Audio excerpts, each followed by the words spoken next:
Kailangan ang pulong sa Ginoo na sa Salmo 6. Sige, isa itong may Biblia rin, itong mga nagbasa.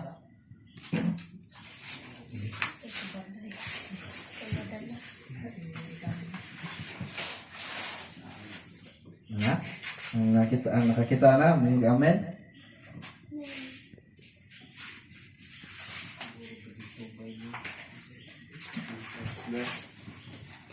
Salmo 6, Tibok chapter 1 to 10.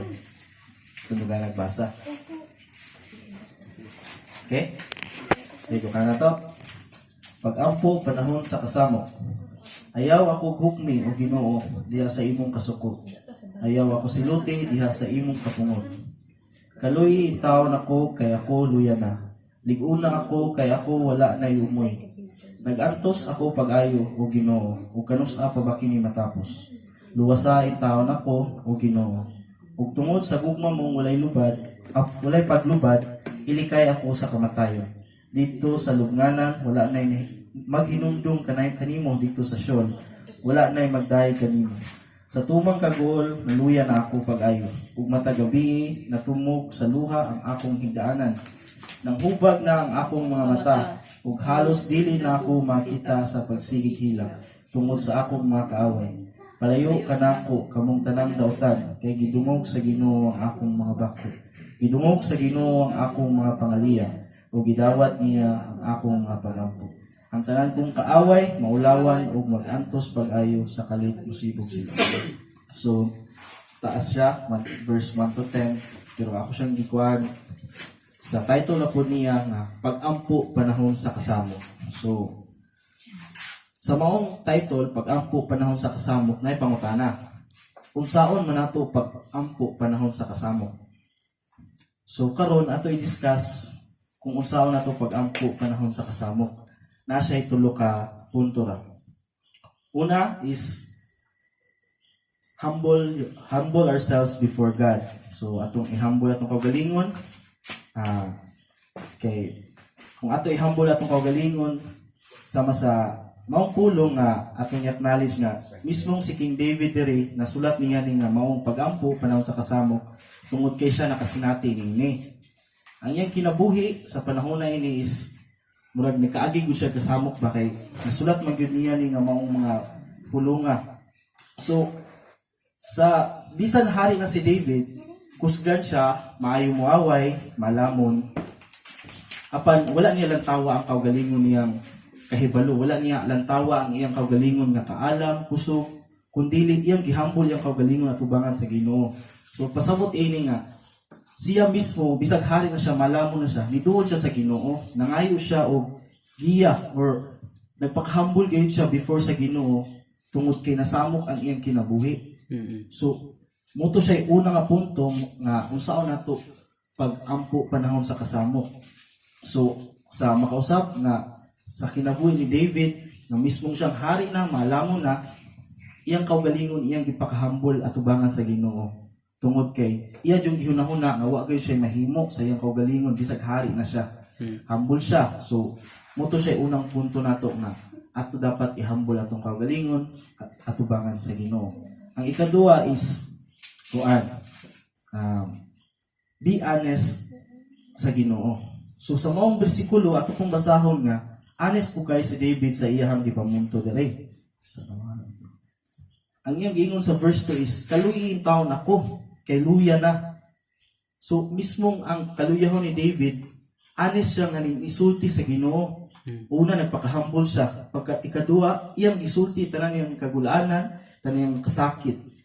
Sa verse 3, nagantos ako pag-ayo o Ginoo, ug kanus-a pa ba kini matapos. So ingana kaani si David mga igsuon.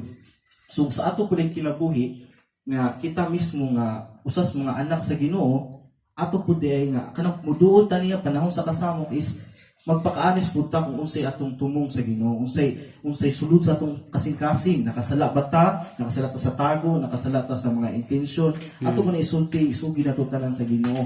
Sa mga si David, isulti pud sa iyang sa side niya. Amen. So napa siya lain pud nga nasulat sa verse 4. Honest po kay siyang niingon sa Ginoo nga Luwas sa intawon ako o Ginoo tungod sa gugma mong walay paglubad. Ilikay ako sa kamatayon. So, grabe kayo ang pagka-honest ni David. Una-una, humble siya.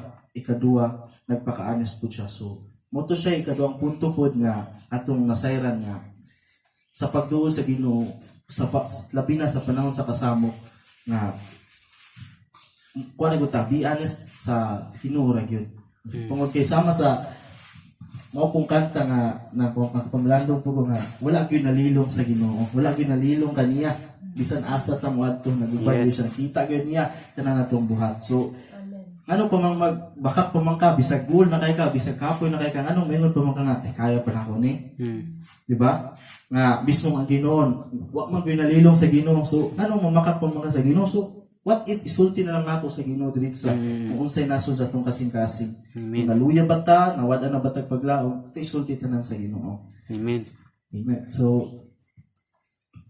So ang ikatulong nga igsuon, ikatulong naman gini siya, medyo dali ra taron, is ang intimacy with God.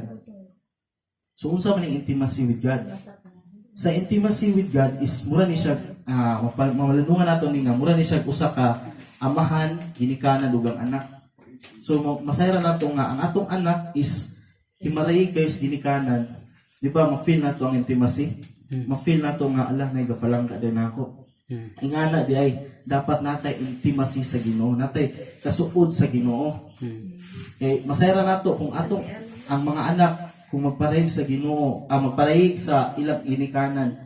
Imagine ra gud kung unsa ka kanang anyag kayo ang pananaw sa anak ug labi na sa ginikanan nga ala labi sa ang anak ko kay himaray ka nako. Unsa na lang kaha kung kita mismo magparehig or naatay intimacy sa Ginoo. Di ba? Mismo gani nga kalibutan ng atong ginikanan if magbinutan rata katagan magani ta sa atong gikinahanglan, di ba? Kung unsa atong pangayoon, if suod kayo ta, for example, di ba? Mga igsoon, kasi natin ang tahanak nga if palangga ka na to atong mga anak, puhon paray ko na. Ito na yung mga anak na kung atong anak butan kayo niya, suod kayo mo niya, butan kayo kanang mutaho dayon kung subuon. So kung na po i-request atong anak, ay inyong mga anak po kanang dali po kayo natong ihatag tungod kay kabalo man ta nga atong anak mismo dali mosunod mutahod sa mga kita po if mosunod po ta sa Ginoo, if natay intimacy with God, so dali kayo ta nga makaduol sa Ginoo. So mo to siya ikatulong punto.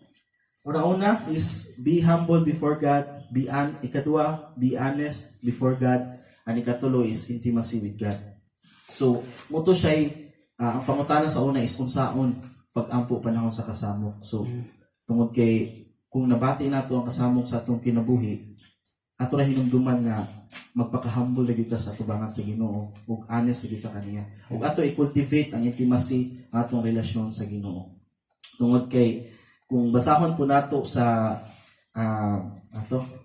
sa John 16, sa Juan 16:33, ako nabasahon diri na paantuson kamo sa kalibutan apan ayaw kahadlok kay nabuntog ko na ang kalibutan. So mismo sa mong title karon is pag-ampo panahon sa kasamok, naghisgot po dahil si Jesus sa New Testament na dahil nga paantuson po dahil tas kalibutan. So dili gyud ta makalikay sa mga pag-antos aning kalibutan na may sulti kay mismo si Jesus ni sulti nga ani.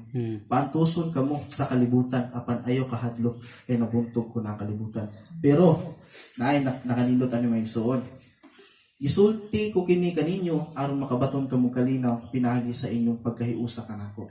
So meaning ang kalinaw di ay bisag natas kasamo pero kung nahiusa ta ni Kristo makabaton tag kalinaw.